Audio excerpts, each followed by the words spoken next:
میں نے کوئی ایسا کونا پاکستان کا نہیں دیکھا جہاں میسج نہیں پہنچ گیا, اور ویری ویل کنویڈ. یہ ایسا نہیں ہے کہ آپ کو میسج کہیں آدھا پہنچا ہے, کہیں پورا پہنچا ہے, کہیں انڈرسٹینڈنگ کا فرق ہے. ایک بات ضرور ہے کہ انڈرسٹینڈنگ بڑی کلیئر ہے.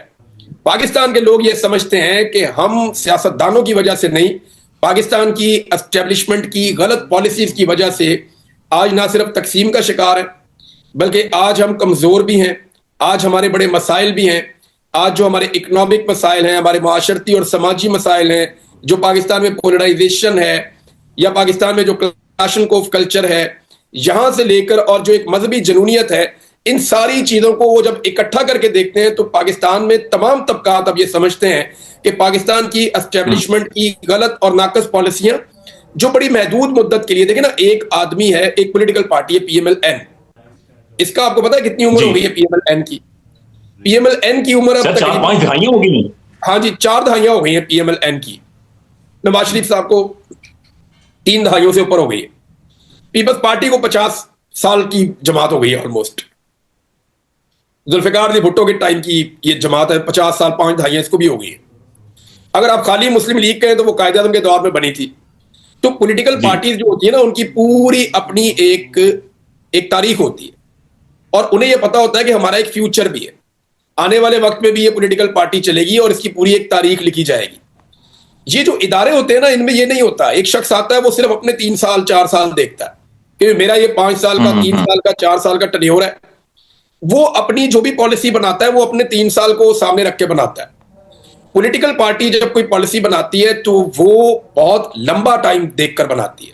سیاستدان کی پلاننگ ہمیشہ دہائیوں پر ہوتی ہے. بیوروکریٹ کی یا سرکاری ملازم کی پلاننگ ہمیشہ 3 سال کی, 2 سال کی, 4 سال کی, اس سے لمبی پلاننگ وہ کر نہیں سکتا. اس کو پتا ہوتا ہے کہ اس کا ٹائم ختم ہو جائے گا, تو اس کو ہر چیز جلدی. تو جو شارٹ ٹرم پلاننگ پاکستان سے کی گئی نا, کبھی مذہب کارڈ استعمال کر لیا گیا, کبھی غداری کا کارڈ استعمال کر لیا گیا, کبھی صوبائیت کا کارڈ استعمال کر لیا گیا, کبھی لسانیت کا کارڈ استعمال کر لیا گیا, کبھی سب سے پہلے پاکستان کا نعرہ آ گیا, کبھی لبرل اپروچ آ گئی, کبھی جو ہے وہ بالکل ہی ایک طرف وہ ڈفرنٹ اپروچ آ گئی. تو یہ پولرائزیشن جتنی پاکستان میں ہوئی ہے, اس کا جو سب سے بڑا ریزن ہے وہ پاکستان کی اسٹیبلشمنٹ کی بہت شارٹ ٹرم کی جو پالیسیز تھیں, اس کا سب سے بڑا ریزن وہ ہے. اور جو لانگ ٹرم پالیسیز ہیں وہ جب بھی بنے گی وہ پولیٹیشنز بنائیں گے, وہ کبھی بھی آپ کی اسٹیبلشمنٹ نہیں بنا پائے گی, کیونکہ وہ لوگ بہت محدود مدت کے لیے آتے ہیں. جی, اب تو اس خیر یونیورسٹیز کے اندر پڑھایا جا رہا ہے کہ سر سیویلین مائنڈ ہی مسئلے کا حل ہے. عمران صاحب, آپ سے سیاسی بات چیت زیادہ نہیں کریں گے چونکہ 2 ویلوگز آپ کے آ جاتے ہیں اور سب لوگ دیکھتے ہیں. ون لاسٹ کمنٹ, صرف آپ کی اوورآل انالیسس, صرف تجزیہ, آپ کیا سمجھتے ہیں کہ یہ حالات اب اگلے 2-3 ماہ میں کیا ٹھیک ہو جائیں گے, چیزیں سیٹل ہو جائیں گی؟ کچھ ایک کانفیڈنس بلڈنگ میجرز اداروں کی جانب سے بھی آ رہی ہیں, تو مذاکرات بھی شروع ہیں, تو اوورآل انالیسس کیا ہے بینگ اے جرنلسٹ آپ کی اس ساری صورتحال پر؟ دیکھیں سوراب بھائی, ایک چیز نا ہمیں ماننی پڑے گی, پاکستان کی اسٹیبلشمنٹ نے اپنا ٹریک ریکارڈ امریکہ کے حوالے سے بڑا سیدھا رکھا ہے ہمیشہ. بڑی کلیئرٹی ہے ان کے مائنڈ میں. پاکستانی اسٹیبلشمنٹ نے کبھی بھی امریکہ کو نہ نہیں بولا. پاکستانی سیاستدان امریکہ کو کبھی کبھی نہ بولتے ہیں, کبھی کبھی ڈیلے کرتے ہیں, کبھی کبھی گلہ اور شکوہ کرتے ہیں. وجہ یہ کہ ان کو پاپولیرٹی چاہیے ہوتی ہے. اسٹیبلشمنٹ جو ہے وہ ان کو تنخواہ ملتی ہے اور انہیں اس بات کا آئیڈیا ہے کہ امریکہ کو نہ نہیں بولنا. تو ان کا بڑا کلیئر ریکارڈ ہے کہ پاکستانی اسٹیبلشمنٹ نے اگر کبھی امریکہ کو نہ بولنا بھی ہوتا ہے نا, وہ سیاستدان کو آگے کرتے ہیں. وہ یہ کہتے ہیں یہ پولیٹیکل پارٹی ہے, آپ تھوڑا سا نہ بول دیں, خود وہ اپنا ریکارڈ سیدھا رکھتے ہیں.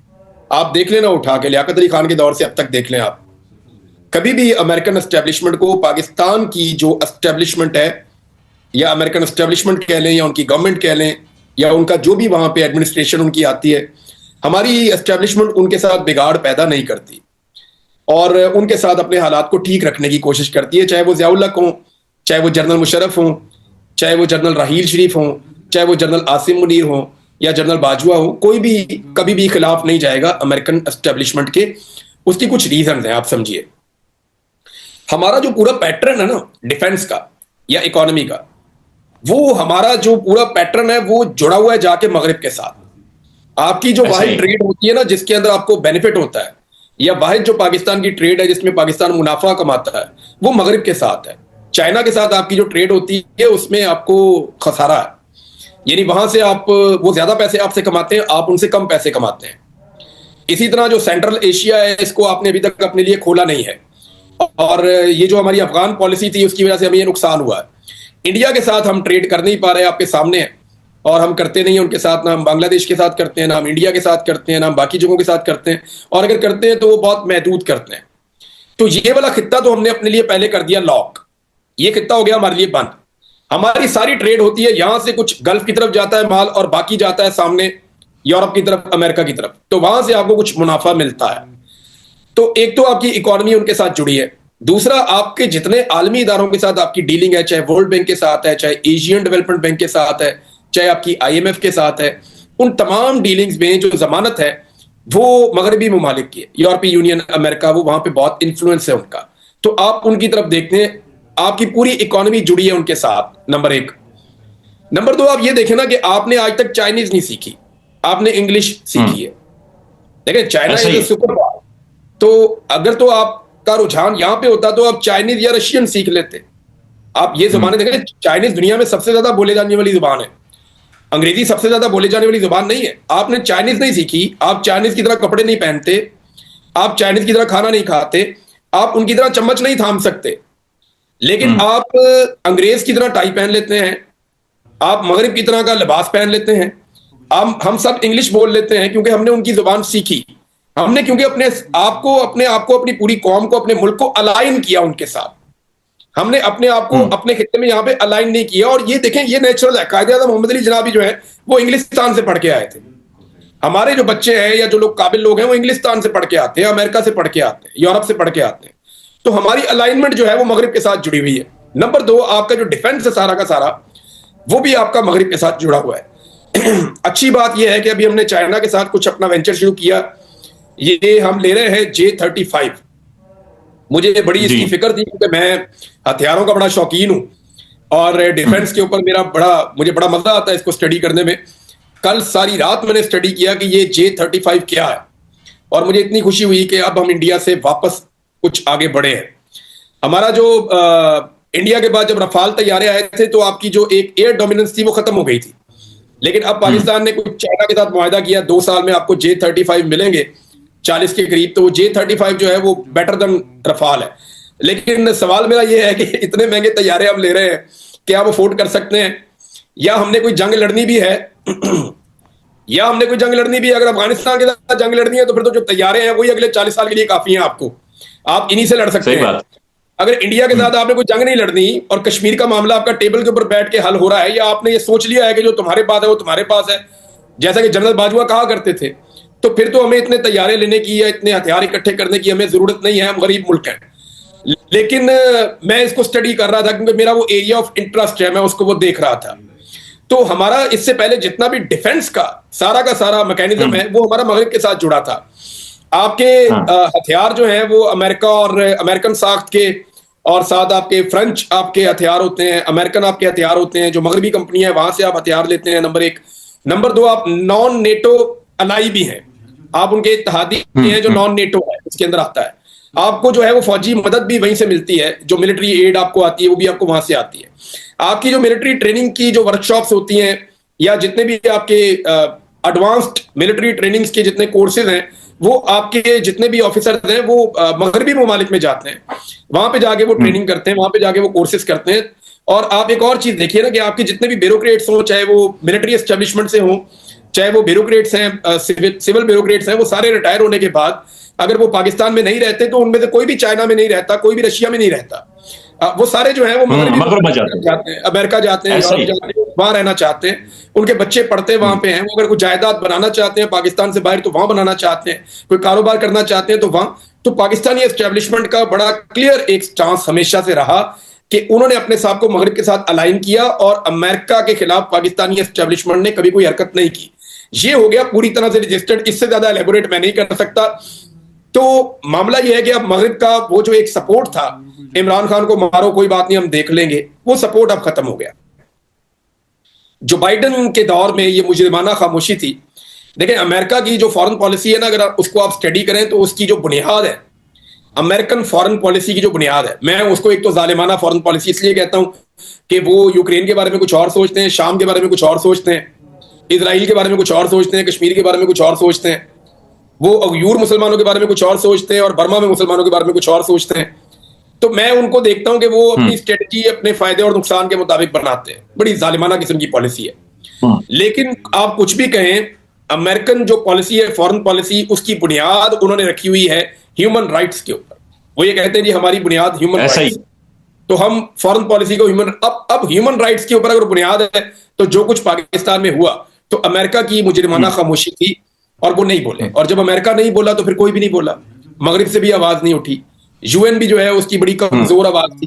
اب ٹرمپ کے جیتنے کے بعد جو ہے وہ مغرب نے, آپ نے دیکھا, آنکھیں دکھانا شروع کر دی ہیں. اب یورپی یونین کھل کے کہہ رہا ہے جی آپ کا جی ایس پی پلس اسٹیٹس ہے, یہ آپ ملٹری کوڈ میں سزائیں دے رہے ہیں, یہ کوئی اچھی بات نہیں ہے. اب ساروں کا رویہ تبدیل ہونا شروع ہو گیا, اسپیشلی جو امریکہ کی ٹیم ہے جو نئی آ رہی ہے, امریکن گورنمنٹ, ان کا بھی رویہ تبدیل ہونا شروع ہو گیا. اب وہ ہیومن رائٹس کی بات کریں گے. تو میرے خیال میں اس سے پہلے پاکستان کو سمجھ جانا چاہیے, اور پاکستانی اسٹیبلشمنٹ کو یہ بات سمجھ آ گئی ہے کہ 4 سال تک ایک نئی امریکن انتظامیہ کے ساتھ لڑنے سے بہتر ہے کہ پاکستان میں وہ انصاف دے کے اپنی جان چھڑائے.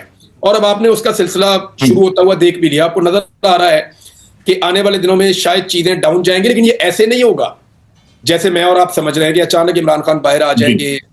یہ ہوگا عدالتوں کے تھرو ہی. پاکستانی اسٹیبلشمنٹ کے بارے میں آپ کو ایک چیز بتاتا ہوں, یہ ان کی بڑی خوبی ہے.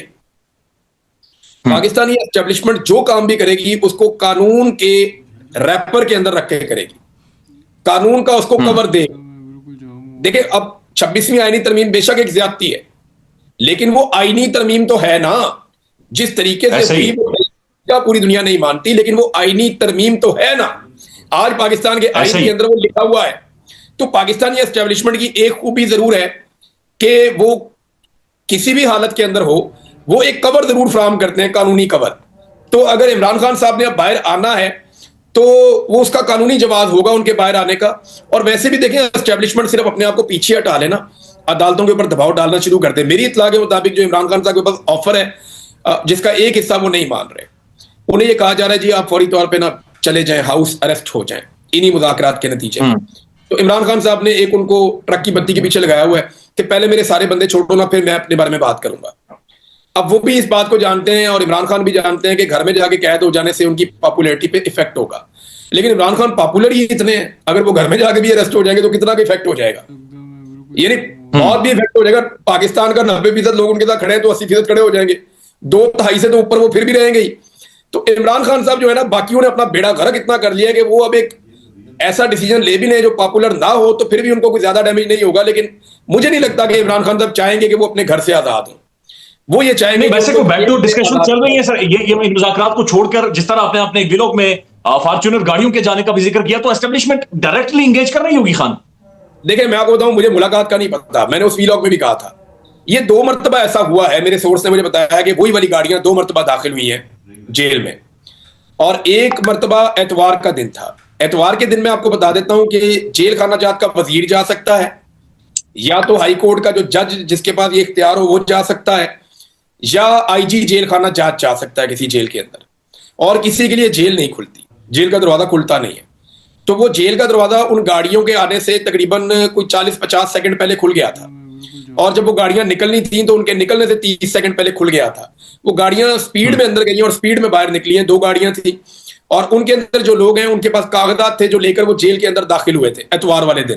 اب جیل کے اندر کون سب سے امپورٹنٹ آدمی ہے اور کس کے بارے میں یہ بات چیت ہو سکتی ہے وہ ہم سب جانتے ہیں. دوسرا میرے پاس اپنی ذاتی ایک انفارمیشن ہے جو پاکستان تحریک انصاف کے بہت بہت امپورٹنٹ لوگوں نے مجھے بتائی ہے کہ وزیر اعلیٰ خیبر پختونخوا کو آپ اس موقع پہ نظر انداز نہیں کر سکتے. ایکچولی اگر کوئی آدمی سسٹم کے ساتھ اس وقت رابطے میں ہے تو وہ خیبر پختونخوا کا وزیر اعلیٰ ہے, اور اس کو بہت ساری انفارمیشن ہے جو باقی پارٹی کو نہیں ہے. تو 2 طرح کے مذاکرات ہیں. دیکھیں اس کی تصدیق جو ہے وہ انہوں نے بھی کی ہے, عرفان صدیقی صاحب نے. عرفان صدیقی صاحب ہیں, انہوں نے کہا انہوں نے کہا جی ایک پرچی ہمارے پاس آئے گی این آر او کی, ہمارے پاس تو لکھا لکھایا آ جائے گا, کرنا کیا ہے. یہ بے شک ٹیم بنی ہوئی ہے. 2 طرح کے مذاکرات ہوتے ہیں نا, ایک بیک ڈور چینل ہوتا ہے اور ایک جو ہے وہ اناؤنسڈ سامنے نظر آ رہے ہیں, خفیہ اور اعلانیہ مذاکرات. تو یہ جو لوگ اعلانیہ مذاکرات کر رہے ہیں ان کے پاس خفیہ مذاکرات کے نتیجے میں جو بھی پہنچے گا اس کو یہ مان لیں گے. میں آپ کو اس کی مثال دے دیتا ہوں. یہ جو آزاد کشمیر کا اس وقت وزیر اعظم ہے, کیا نام ہے اس کا, انوار الحق صاحب.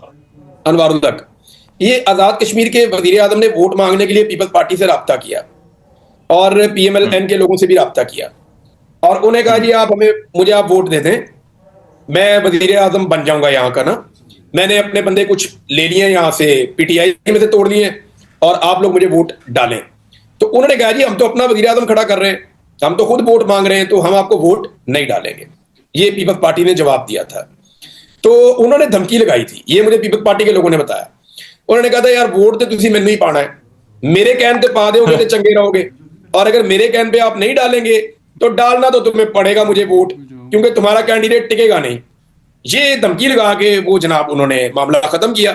اور پھر پیپلز پارٹی کے دوست بتاتے ہیں کہ آصف علی زرداری صاحب کو آرڈر ملا تھا اور زرداری صاحب نے پھر آرڈر دیا اپنی پارٹی کو کہ اپنا کینڈیڈیٹ آپ کا نہیں ہوگا, آپ انوار الحق کو ووٹ ڈالیں گے. اسی طرح پی ایم ایل این کے جو ووٹس ہیں وہ بھی ادھر شفٹ ہو گئے اور اس طرح جو ہے وہ اپنا ایک انہوں نے حکومت بنا لی وہاں پہ آزاد کشمیر میں. تو اس کو آپ سمجھیں ایسے ہی جو خفیہ مذاکرات ہو رہے ہیں, ان مذاکرات کے نتیجے میں جو چیزیں طے پا جائیں گی وہ پھر زرداری صاحب کو بھیج دی جائیں گی اور وہ چیزیں بھیج دی جائیں گی نواز شریف صاحب کو, اور یہ دونوں پولیٹیکل لیڈر اپنی اپنی پارٹی کے لوگوں کو وہاں کہہ دیں گے جو مذاکرات کے اندر ہیں کہ بھائی اس کے اوپر طے ہو گیا اور یہ آپ کرتے ہیں. تو وہ ان کو کرنا پڑ جائے گا. یہ سامنے صرف دکھاوا ہے جو آپ کو نظر آ رہا ہے. ایکچولی اگر کوئی مذاکرات پاکستان میں جب بھی ہوتے ہیں وہ بیک ڈور چینل میں ہی ہوتے ہیں اور وہاں پہ بھی میرے خیال میں بات چیت چل رہی ہے. عمران خان صاحب ایسے ہی تو نہیں کہہ رہے کہ ان کو 2 آفرز پہنچائی گئی ہیں. ایک دفعہ انہیں کہا گیا, وہ کہتے ہیں جی مجھے پاکستان چلے جاؤ 3 سال کے لیے, پھر وہ کہتے ہیں جی مجھے ابھی آفر ہے کہ آپ بنی گالا جا کے شفٹ ہو جائیں, اور یہ آفر ابھی نہیں, ان کو چند مہینوں سے یہ آفر ہے ان کے پاس. دیکھیں میں جب ایک بات کہتا ہوں نا کہ جیل کا چھوٹا والا دروازہ کھلا ہوا ہے, سراغ جیل کا چھوٹا دروازہ کھلا ہوا ہے, یہ جیل کا چھوٹا دروازہ ہوتا ہے 4 فٹ کا, عمران خان کا قد 6.25 فٹ. تو چھوٹے والے دروازے میں سے عمران خان نے چھوٹے والے دروازے میں سے تو وہ کہتے ہیں عمران خان کو نکل جاؤ, تو عمران خان کہتا ہے نہیں جی بڑا پھاٹک کھولو بڑا دروازہ. میں جس طرح اپنی کمر سیدھی رکھ کے جیل کے اندر گیا تھا میں اسی طرح اپنی کمر سیدھی رکھ کے جیل سے باہر آؤں گا. پنگا صرف یہاں پہ ہے کہ دروازہ چھوٹا کھلا ہوا ہے, بڑے لمبے عرصے سے کھلا ہوا ہے. اچھا اب جو ہے نا بات کہاں تک پہنچ گئی ہے یہ بھی میں آپ کو بتا دیتا ہوں آج کی لیٹسٹ. اب وہ مطالبہ نہیں ہے کہ آپ نے حکومت نہیں گرانی عمران خان سے, اب مطالبہ عمران خان سے یہ ہے کہ آپ نے ہمیں کچھ نہیں کہنا, آپ ایک طریقہ کار ہے اس کے اوپر عمل درآمد کر لیں. عدالتوں کے اوپر سے دباؤ ختم کر دیا جائے گا. جب عدالتوں کے اوپر سے اسٹیبلشمنٹ اپنا دباؤ ہٹا لے گی تو عدالتیں انصاف دینا شروع کر دیں گی. عدالتوں نے تو بہت ناانصافی کی ہے پی ٹی آئی کے ساتھ, تو جب عدالتیں انصاف دیں گی تو یہ کیس تو ٹکیں گے ہی نہیں, عمران خان صاحب کی بیل ہو جائے گی, باہر آ جائیں گے. اب عمران خان صاحب نے مارجن کریٹ کرنا ہے پاکستان کے اداروں کے لیے, اور وہ عمران خان صاحب کر سکتے ہیں. دیکھیں یہ ادارے پاکستان کے ہیں, ہم ٹیکس دیتے ہیں تو یہ ادارے چلتے ہیں. ان کو گندا کر کے یا ان کو خراب کر کے ہمیں حاصل کچھ نہیں ہوگا, ان کو ٹھیک کر کے ہمیں کچھ حاصل ہوگا. اس ساری ڈیل میں نا مجھے ایسا لگتا ہے کہ اگر یہ ساری ڈیل کے اندر صرف ایک چیز نکل آئے تو پاکستان کا بھلا ہو جائے گا, اور وہ یہ کہ سیاست میں یا پاکستان کے انتظامی معاملات میں پاکستان کی جو اسٹیبلشمنٹ ہے اس کے رول کو اگر منیمائز کر دیا جائے, بالکل منیمائز کر دیا جائے, تو میرے خیال میں یہ کافی ہوگا. اس ساری لڑائی کے اندر اگر ون ون سچویشن ہوگی تو وہ صرف یہی ہوگی. دیکھیں حکومت کسی کی بھی بن جائے, آج اگر عمران خان صاحب کو حکومت مل جائے گی تو کیا ساری زندگی تو نہیں رہے گی نا, 10 سال 20 سال 30 سال, ایک دن پھر ختم ہو جائے گی, کوئی اور آ جائے گا, پھر کوئی اور آ جائے گا, پھر کوئی اور آ جائے گا. تو یہ حکومتیں بدلتی رہیں گی. اگر اس ساری لڑائی کے اندر سے 2.5 سال جو قوم نے مار کھائی ہے, اگر یہ قوم اس 2.5 سال 3 سال مار کھانے کے بدلے میں صرف پاکستان کی جو ملٹری اسٹیبلشمنٹ ہے اس کو اس بات پہ قائل کر دیں یا کوئی ایسا طریقہ کار بنا دیں کہ وہ سیاست میں اپنی مداخلت ختم کر دیں اور وہ انتظامی معاملات کے اندر ٹانکا جھانکی بند کر دیں, اور جتنے ان کے سیلز ہیں جو ہیومن رائٹس کی وائلیشن کرتے ہیں اگر وہ ختم کر دیں تو یہ اس سے اچھی ڈیل ہو نہیں سکتی. کے لیے میرے چینل کو سبسکرائب کریں اور بیل کے آئیکن کو پریس کریں. ملتے ہیں نیکسٹ ویڈیو میں.